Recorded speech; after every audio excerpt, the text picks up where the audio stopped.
আজ বিমানবন্দর এলাকায় আকাশে দেখা গেল একটি ভিন্ন দৃশ্য। একটি হেলিকপ্টার আকাশে উড়ছে, আর তার সাথে উড়ছে বাংলাদেশের গর্ব, লাল সবুজে জাতীয় পতাকা। অনেকেই ভাবছে, হঠাৎ আকাশে পতাকা উড়ছে কেন? সাধারণত গুরুত্বপূর্ণ জাতীয় দিবস, রাষ্ট্রীয় অনুষ্ঠান বা বিশেষ কোনো উদযাপন উপলক্ষে এভাবে আকাশে হেলিকপ্টার দিয়ে জাতীয় পতাকা প্রদর্শন করা হয়। এটি দেশের প্রতি সম্মান, ভালোবাসা এবং গর্ব প্রকাশের একটি প্রতীক আয়োজন। আকাশে উড়তে থাকা লাল সবুজের পতাকা যেন মনে করিয়ে দেয়, এই দেশ আমাদের, এই পতাকা আমাদের গর্ব।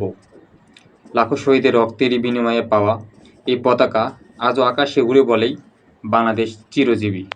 আমার সোনার বাংলা, আমি তোমায় ভালোবাসি।